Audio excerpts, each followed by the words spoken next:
Man, I'm fired up for this week's episode, guys. We have one of my good friends, one of my collaborators on the collaborative movement, the CEO, founder of Agent Launch. If you don't know Agent Launch, these guys have been doing massive things in the real estate marketing space. Eric Preston, the man, the myth, the legend, the guy with the best beard and the best bald head. My man, good to see you, brother. You too, man. It's been a while.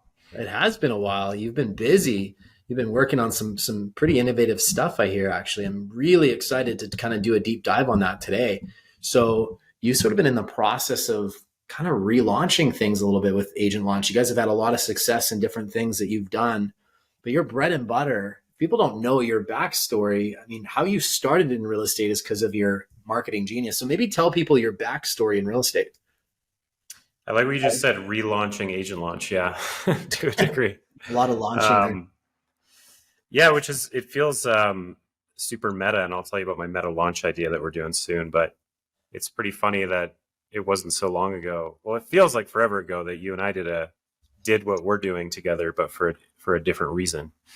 So yeah, we're going through a bit of we're still doing what we've always done with Google Ads, YouTube, and that kind of stuff. And actually seeing a lot of that pick up lately. But when the market was down, we kind of went back to the drawing board a bit and said, how can we innovate from here? Which I think, every company, especially in a changing market, has to do once in a while.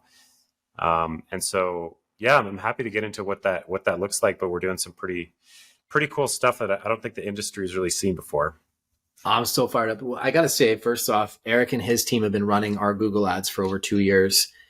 Done an amazing job. We're super thrilled. For us, it's been a huge pillar in our business since we started. And when we made the shift and started working with you and your team, we definitely saw some huge increase in our results, lower cost per leads, higher quality leads coming in. So I got to say, we've been a huge fan of Agent Launch. Obviously, you and I collaborating for the last few years too has been really, really great. But how we started was not on Google Ads.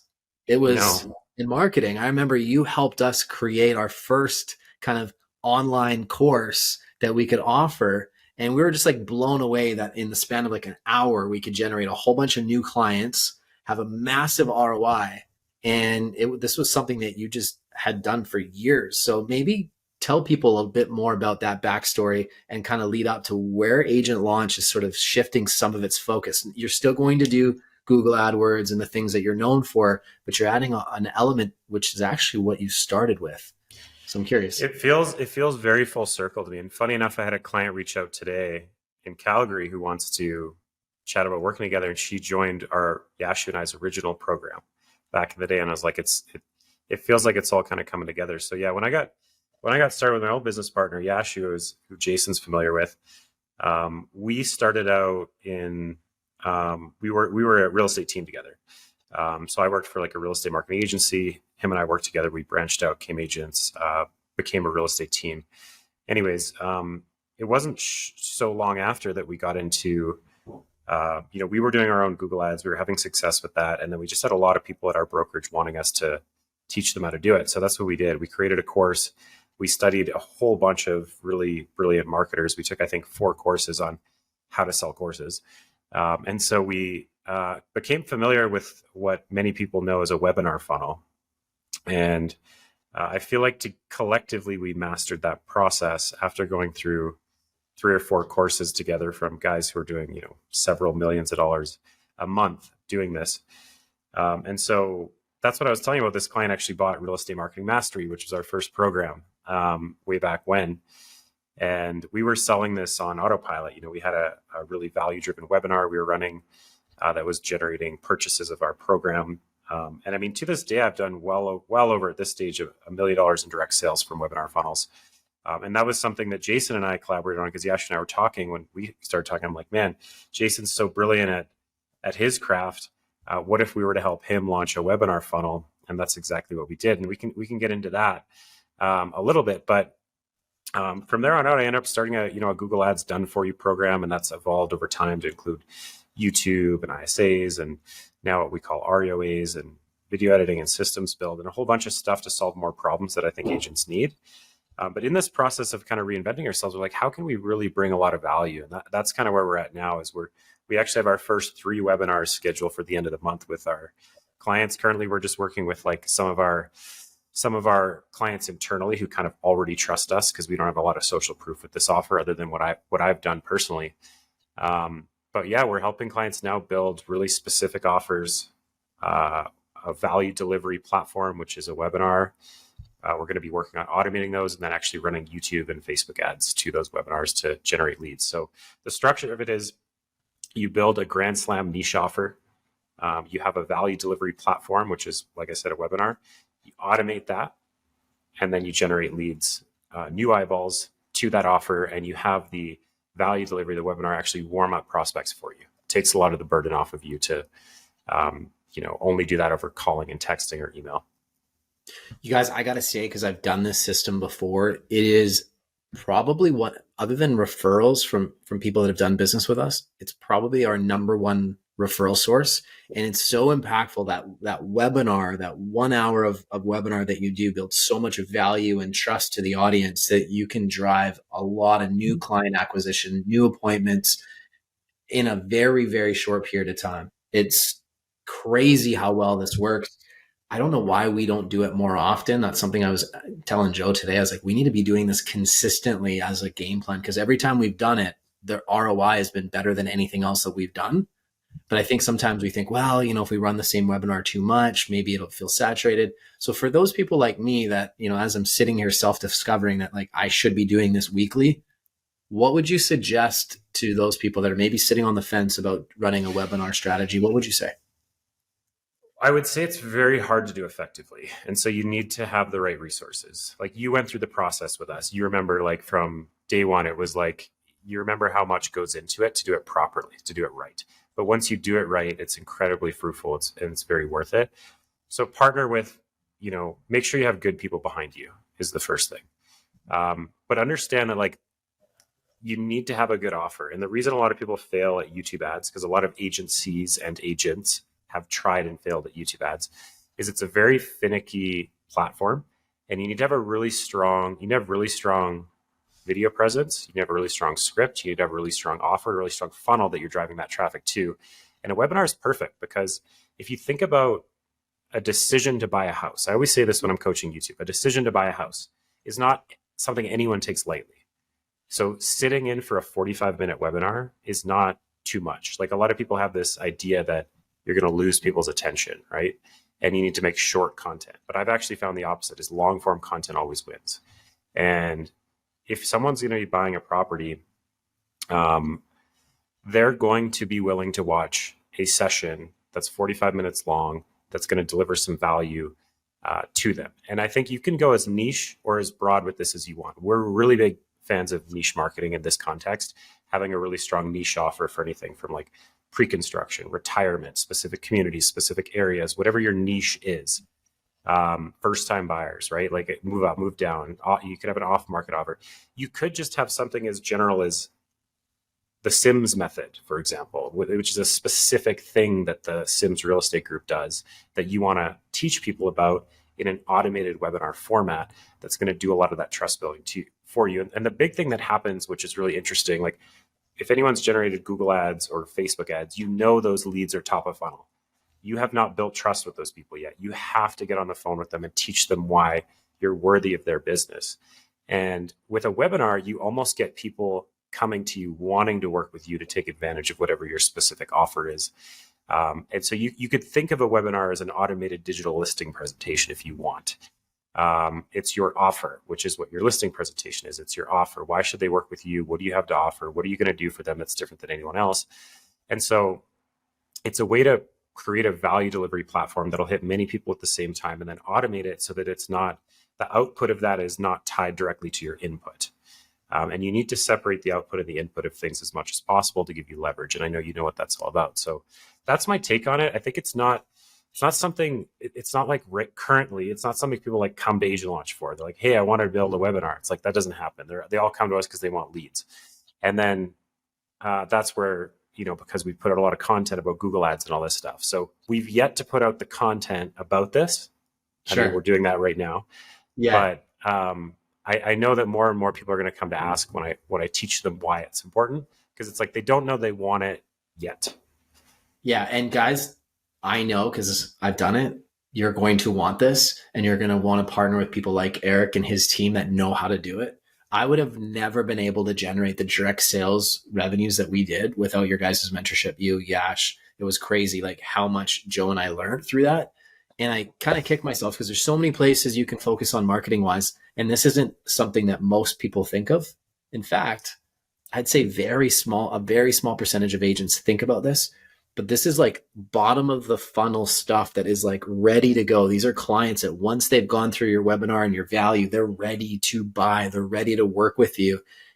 It is very impactful. So I'm excited to be one of your students, actually. So like, you don't know this, but we're going to want to work with you on this 100%. Will be a case study because I've worked with you in the past and it was super effective. And I was really excited when you told me about this last week, which is why I just jumped right into it today. I know you're not even ready to launch this out to the world, but I want to be one of your first clients.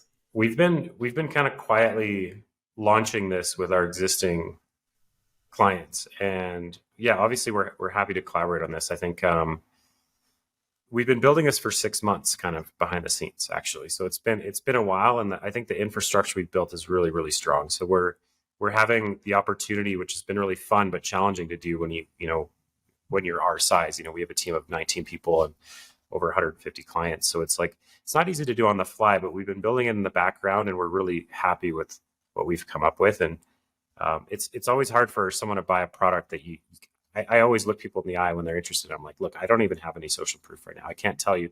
I've helped, you guys launch like a real estate coaching program course with this. I've done lots of that, but I haven't done this with an agent yet. And we have our first webinars on the calendar for the end of this month. So we'll have that social proof too. Nice. And I know you will. I'm excited for it. I trust you in this stuff because I've worked with you in the past. So I know it's going to work out really, really well. And like anything, you're going to tweak, beta test some stuff, and you're going to find some stuff works better than others. And that's the brilliance of what you're doing. And I love that you're not afraid to soft launch this with a few people who already trust you and then build off of that. I think that's smart. I want to pick your brain on something else. I want to kind of do a bit of a shift in the conversation. AI is a huge topic right now, Eric. Mm-hmm. Everybody's talking about AI and how it's going to change the world and how it's going to eliminate a lot of jobs. And I believe that it will eliminate a lot of the jobs that we know today, but I think it's going to create opportunities. I'm curious what your take is as a marketer. How do you see AI changing what you do in the future, for example? And just for people that are listening, what should they do with AI? Yeah, I think there's a lot. I mean, we use it a lot in-house to help us come up with content or refine our content as it is. I think it can be a great tool to do that. So in general, I think there's a lot of applications that are coming out that we know of, and there's a lot that we still don't know of. And like, for example, I came across this, I haven't even researched this that heavily yet, but it's called rose.com. It's basically like Google Sheets on steroids, powered by AI. You kind of just tell it what to do and it'll do it without having to know all these complex formulas and all this other stuff. I think there's a lot of ways AI is going to change almost every industry on the planet. But I think it's like anything, like people will always knock it like they knock the internet, for example, or like they knock, it doesn't matter what innovation you have. Someone's going to, try and stop it, and eventually they're going to lose. And then we're all going to get used to it, and people are going to lose jobs, but then it's going to create more jobs in different ways. And I think it's no different with AI. So yeah, I don't know if I have too much to say other than that. I do think it is going to change the game, but I think there is a bit of like a crypto vibe with AI right now. Like there's a lot of hype, and I don't actually see a lot of people actively using it in that crazy of ways yet. I think it's coming, but it's like the world's still kind of figuring it out. And to be quite frank with you, if I could filter out ChatGPT as a keyword on Twitter, I would at this point. Yeah, ChatGPT is like the buzzword everywhere, isn't it? Yeah. Have you played around with it though? I probably use it every day. Yeah. In some form or fashion. It is. And like one of the things we use it for is like in our new program, for example, when I'm coming up with a name for our client's offer, because I think it's important when you have an offer to name it something really smart. We go into ChatGPT and we get ChatGPT to feed us ideas, right? We give it the context, and then we say, come up with 20 different names that are similar to this. And then we'll say, okay, we like this, this, and this, come up with more like that. I think it's great for those types of purposes, for copywriting, proofreading, consolidating. I'll like brain dump a lot of content, and then I'll just say, hey, can you summarize this into bullet points? And I think it does a great job of that. But it's all about prompt engineering. And that's the hard part, is like coming up with these really strong prompts. But for example, another way that we're leveraging it in-house is, this is pretty cool, actually. So as part of our new program, we're doing a YouTube ad, right? We're going to be helping script and run YouTube ads. So how we're actually doing that is we have a form that Axel built, and it's basically like 10 questions about your ideal client and your offer. And so you fill out these like emotionally targeted questions, and that actually gets automatically zapped into ChatGPT with like a really long prompt that we've created with examples of YouTube ads that have worked. And then it spits out like 3 different hook options, 3 different body options, 3 different call to action options, et cetera, for the ad. So I think that type of stuff is where you can really use AI intelligently at a really advanced level. Is like coming up with like scripts, but learning how to give it the right prompts, and also examples of what you like. Like, here's a YouTube ad that worked. Here's another one that worked. Now use that to come up with a script for this one. So that's just some of the ways we're using it. Interesting. My whole team is starting to use it, and we're making a mission to learn a new piece of AI every day. And or not every day, sorry, every week. It's that important. I'm telling my kids. So it's funny. My 14-year-old son, he's like, "Hey, Dad, I've got this report due. This social studies report due. Can I use ChatGPT?" He asked me that, and you know what? I'm like, "Oh man, this is tough," because I want him to use ChatGPT, of course, because I want him to learn AI, because it's the future. I mean, this is what they need to know. So I said, here's what I want you to do, son. I want you to learn how to use ChatGPT. And if you're going to create a report, you need to make it unique and different. So you can use it as a tool, but you're going to have to go and study the information. You're going to need to make sure that you can stand behind what you're reporting to your teacher, because your teacher is going to call you on some of these things, and you better know the content. I don't know if I made the right parenting decision there, but I'm encouraging him to use this tool. I'm encouraging him to use the tool, and we'll see if he gets caught. But I said they're able to detect whether this was AI generated as well. So you might want to make sure that you think about the prompts that you're putting into your AI.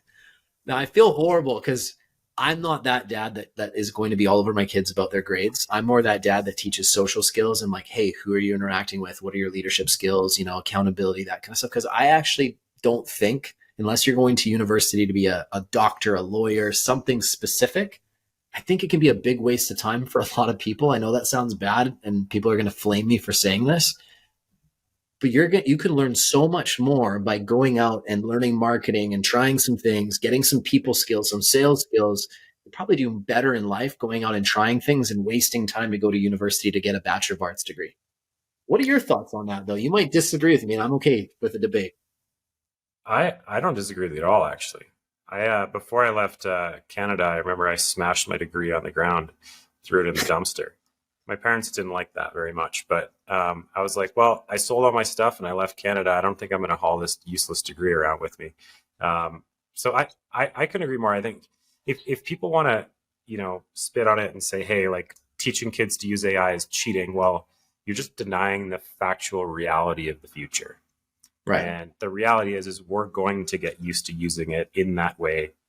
So we might as well start now and teach how to responsibly use it. Like, I think you're right. Like, teaching them to actually understand the end result is really important, and actually study that information and understand it. But like, using it as a tool is something they're going to do regardless. And I'm sure the school system, especially in some places, will stop it or try to, but they're not going to win long term. Like, it's just challenging the school system, I think, like you said, to be better, to teach people like project work, problem solving, like working together, like social skills. As you said, I think a lot of the shit we learn in school is useless. And I think we could have I think that the whole education system needs to be revamped, personally. I agree. I don't disagree. I think it sets you up with the expectation that your grades are the most important thing. But you and I both know how many A students have we interviewed, hired in our lifetimes that don't have the social skills or the people skills or the confidence to go out and do what's necessary to be successful. So for me, I would rather hire somebody based on their communication skills, their street smarts, than I would their academics, especially in a business like real estate, which is very much a people business. I mean, I don't care that you had straight A's in school. At the end of the day, I don't care that you got an A to pass your real estate exam. That has no bearing on how you're going to do in the field as an agent. And so segueing from that, so we talked about AI. I'm actually curious about, what do you think? Because you've worked with a lot of successful agents, then you've worked with a lot of wannabe agents. What do you think the couple top 3 things that you see are different from those top elite level agents, like the top 1%ers we work with, versus the ones that, I call them like more the posers. They want to be those things, but it doesn't seem like they're willing to put the work behind it. And I think a lot of it is all talk. Well, I think an obvious one is their social skills, because social skills led into sales skills. And that's why I love hiring people from hospitality, because I worked in hospitality. That was my background. When I was bartending for 6.5 years, you're just flexing that social muscle constantly, and you learn how to shoot the shit. You learn how to build rapport and trust. And I think a lot of people, that's the thing school doesn't teach you. And so what am I seeing from the wannabes and the top dogs is usually the top dogs, in my experience, have some kind of social and leadership skills. That's a pretty common theme. They can inspire, they can sell, but they're also a lot better at time management and focus. I think one of the biggest problems I see with agents today is they're hopelessly distracted. And I've been saying this for a long time. It's like, if you compare yourself to Jason Smart or, people at your level who are doing a lot of different things now, like, you can't compare your first quarter to someone's fourth quarter. Like, you're at the 5-yard line and you're looking at someone in the end zone and you're trying to do what they do. Like, that's not, you can't reverse engineer it so much like that. I think you need to get focused. And that's why I love niche marketing, is becoming really, really good at one thing and just becoming disproportionately great at that. You will have disproportionate and exponential results doing that. And then you can diversify later. I built a $100,000 a month business just for my YouTube channel. A lot of people in my industry were blown away by that. They're like, you've never run paid ads. You've never done this. You've never done that. Like, I know agents out there, like, you're one of them. You did triple digit numbers from just Google ads, right? And you've been doing that for a long time. I know agents who do 50 plus deals from just YouTube or just TikTok, but the theme with those people is they just did that one thing. And so that's one of the themes I think with people that are really struggling is I look at their business and they're just doing way too much. I'd say the second thing is they're just focusing on the wrong things. They're jumping from shiny object to shiny object, probably don't have a good mentor, and they're thinking that there's these quick fix solutions out there. But the reality is working on your social skills and how you talk to people and your scripts is probably the most basic and fundamental thing that most people miss. And you kind of said that in what's important in business is like, most CEOs were salespeople, or in today's day and age, sometimes developers. Yeah. But you have to be able to communicate effectively. You have to be able to communicate an idea that people can understand and get excited about and get behind. It's those little things that you think you're above. Alex Hormozi says this all the time. I know he's a big, somebody that you look up to, and me as well. You actually put me onto him, and he's brilliant. He's one of the most brilliant 32-year-olds you're ever going to follow. If you guys aren't following Alex Hormozi, you need to. Mm-hmm. But he says that he's like, it's the things that you think you're above that you need to do more of. And he's like, if you want to become exceptionally successful, imagine doing one thing for 12 months and really mastering that. Then think about that for 10 years. If you could do one thing exceptionally well for 10 years, you will be a top 1%er at that one thing, and you will have exponential wealth. It's like, if you do that for a lifetime, you'll change the world. And I'm like, man, that makes so much sense. And that resonates to me, because how did I become independently wealthy? Well, it was focusing on one thing and being exceptional at that one thing. Everything I've done in my whole business career led to that one thing. I think about like you've become independently wealthy yourself. What is it that you did? Well, you went really deep on one thing. And I think so many people are so deluded and they go so wide in their focus that they're a jack of all trades, master of none. And it's like a GP gets paid considerably less than a physician who specializes in, knee surgery or brain surgery, right? Being a specialist and putting in the time to become elite at your craft is how you get compensated exceptionally well, because people will always pay really good money for exceptional people. Thoughts on that? I think we should focus on this topic because I think it's really important. Like you get paid to be a specialist, right? Yeah.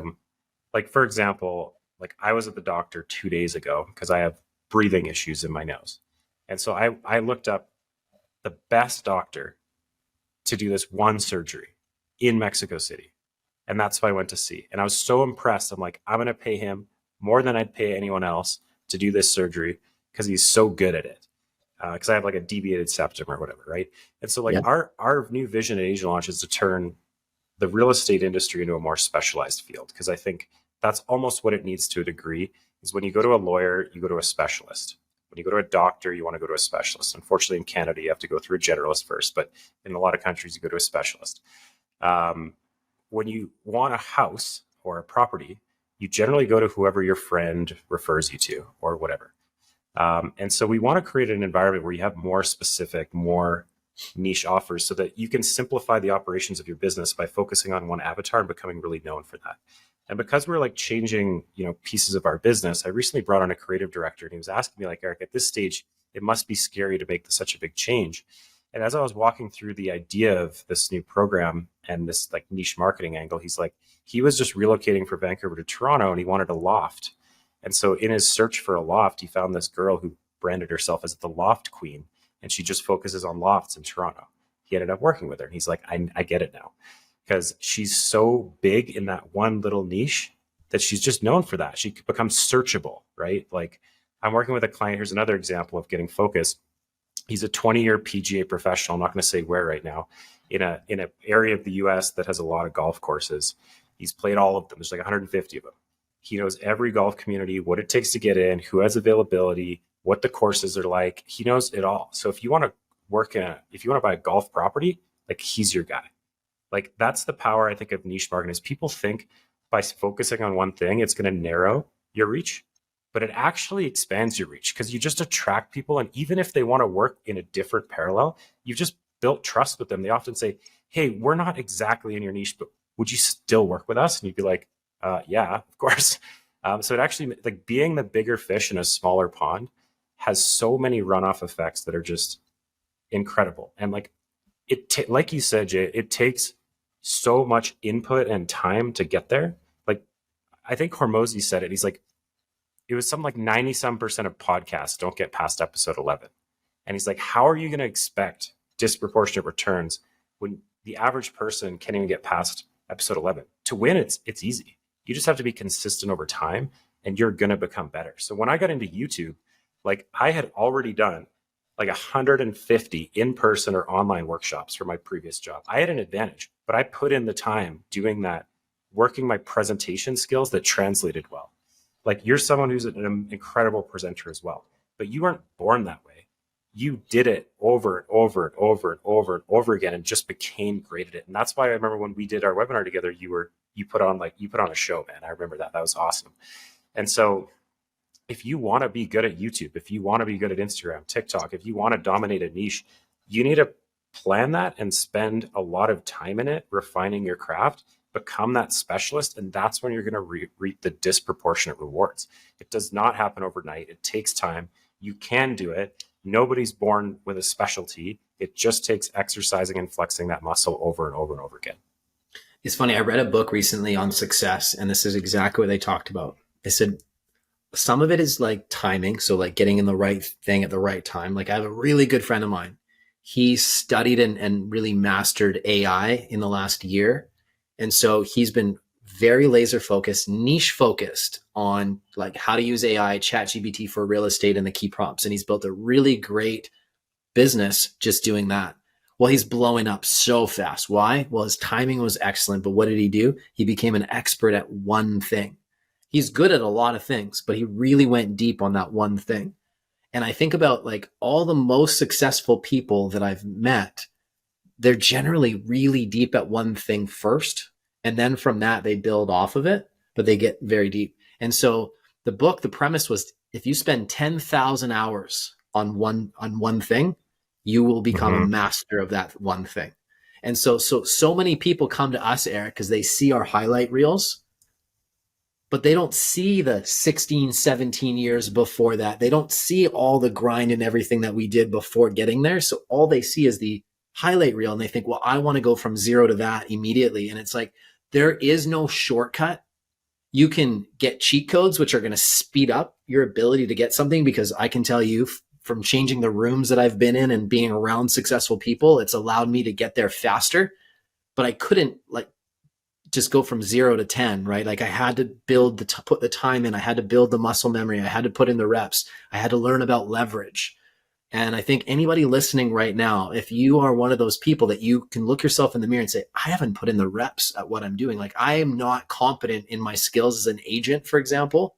How do you expect to become this great leader of other people?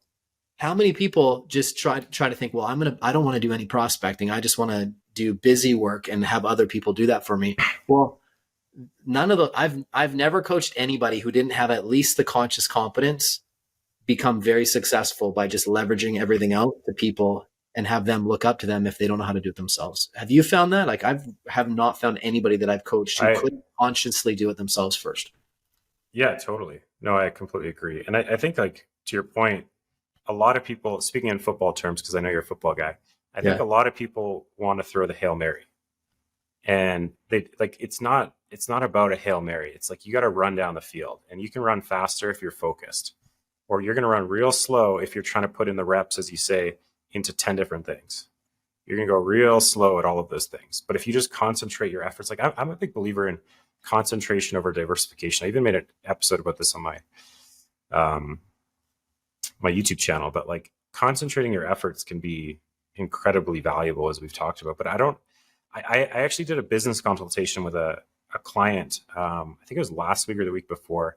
And we basically grabbed a sheet and we pulled out every single place she's marketing and every single place where her business is coming from. And if you just do this for yourself, if you write out every single channel you're on, how much time you're putting into them, and what's the actual end result you're getting from each of them, generally you're going to find that it's one or two things driving your business. And what would it look like if you just took the one or two things and you just forget everything else and you just focused on it? And in this case study, it turned out she had like 25,000 Instagram followers, but she was doing like 10 different things. But when we looked at her business, there was some lead generation we were doing and her Instagram.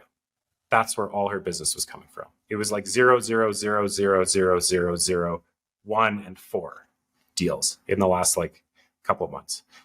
And that was a consistent trend. And I was like, you need to just cut the fat and just triple down on those things, and you will get absolutely disproportionate results because you're already pretty good at them, but you can still be a lot better. You guys, I hope you're paying attention to this, because this is brilliant advice and coaching that you're getting right now for free, that a lot of people pay us really good money to get this type of insight. We're giving it to you right now. And you need to take it away and really focus on it, because you're 100% right. Why have I always taught 2 or 3 marketing pillars? That's it. I built a 7-figure business in a year and a half with 3 pillars being the foundation of our business. And the reason I picked 3 is because I wanted to have a little bit of diversification, but I also wanted to be able to make decisions really quickly. I never wanted to suffer from analysis paralysis. And that's another thing that I see. So many people are thinking too much about strategy, not enough about implementation. And so by having like 3 things that we would generate our business from, it made it easy for me to make decisions. And if you had one key thing that was driving your business, well, guess what? Any decision that you're looking to invest in, if it's not that pillar or those 3 pillars, then you just say no to it. And then if it is those 3 pillars, then you say, okay, let's do it. And then you run it. And everything you do, you have to run it for a minimum of 12 months. 12 months. You cannot try something for 90 days. Oh, that didn't work. Because I'll tell you, Eric, if I had done that with video, because video was one of my pillars, I would have left millions on the table in the coming years by year 2 and 3. I did a ton when Facebook was really hot 7.5 years ago. I know I sound like a dinosaur nowadays saying Facebook, but I did a ton of video through Facebook. I wish I did YouTube back then, Eric. Man, that's my biggest regret. Anybody listening, YouTube. but I did a ton with Facebook, and it helped us build our brand so quickly. It was insane. But it, like, when I say quickly, 12 months, 18 months, 24 months. It wasn't the first 3 months, 6 months, 9 months. So for some of you listening right now, you may want to have 2 or 3 pillars, because one pillar may take a little bit longer to kind of get up and going. Videos, right? How many people come in and, Eric, I want to do YouTube. I want to dominate YouTube. And they expect within a month they're going to be getting so much money from YouTube. Well, in your experience, like, how realistic is that? Not at all. I always tell our students, don't expect anything for 6 months. It can happen, and it's happened many times, but I've had great people on camera and who really followed the process, who it just took 6 months. Like, it can take a while to get traction. So you're absolutely right. You need to give it time.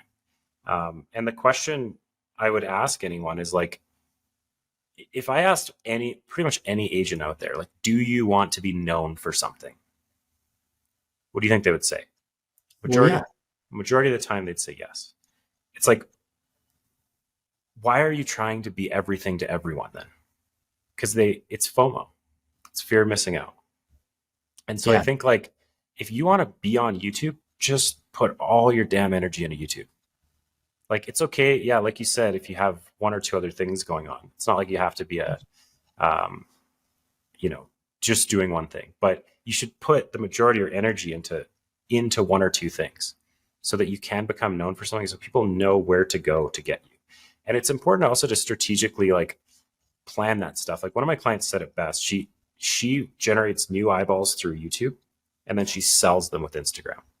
So she brings them from YouTube to Instagram, which is where she can interact with them daily. That's where she sells them. And I think those work really well together. Twitter's another one that you can do that with.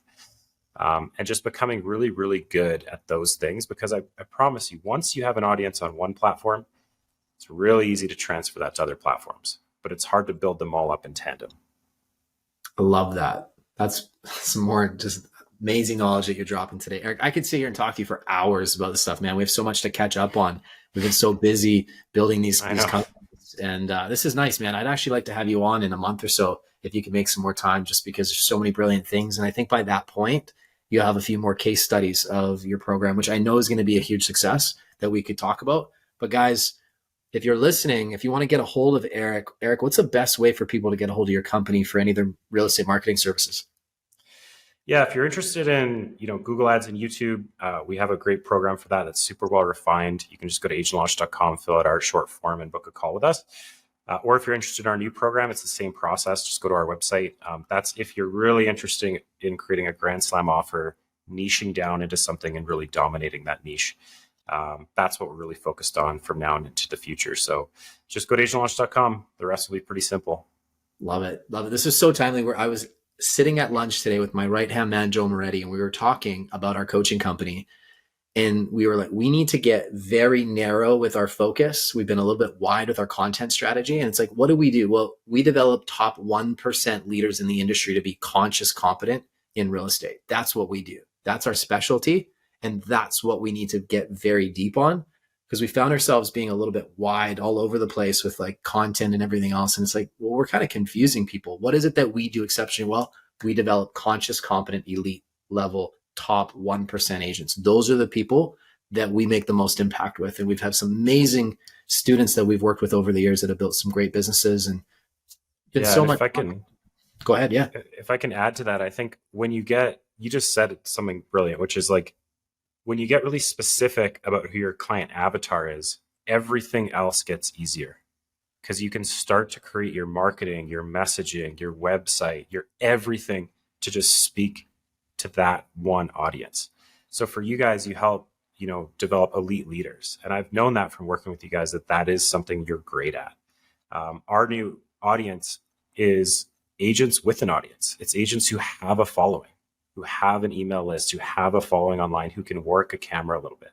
Like, that's who's good for our new program. We're going through that same process you just talked about, of, like, getting clear on who's your ideal client avatar that you can help the most. And it sounds like you guys are doing that exact same thing. And I think a lot of agents should consider doing that exact same thing. Is like, who is the person you really want to help? Because you can start to craft your messaging to speak to that person. And the messaging will be so amplified when you do that, when someone's listening to you and they're feeling that you're speaking directly to them, that's when your messaging is completely amplified. They feel like you're speaking to a general audience. You're just going to get lost in the noise with everyone else. You know, I'm going to end on this because you brought up your doctor story, and I have one too. So I have 4 kids, Eric. So I had to get a vasectomy. My wife's like, listen, I'm done. I'm not doing any more of this. Like, you keep that thing away from me because you're very fertile. So I researched the best when it came, like, who was the elite? Well, Dr. Pollock here in British Columbia was the best. 7-minute procedure, 1 incision. Like, they are the best when it comes to vasectomies. Now think about that, okay? He's probably known as the dick doctor or whatever, but like, he, in 7 minutes, it was like $600-700 is what it cost in 7 minutes to do that procedure. But he probably has guys lined up, right? He probably has, like, he's making $700 for 7 minutes, and he probably has them just lined up in one after the other. He's getting paid probably millions annually. Why? Because he specializes in one thing, which might not be the most amazing career, but like very important career.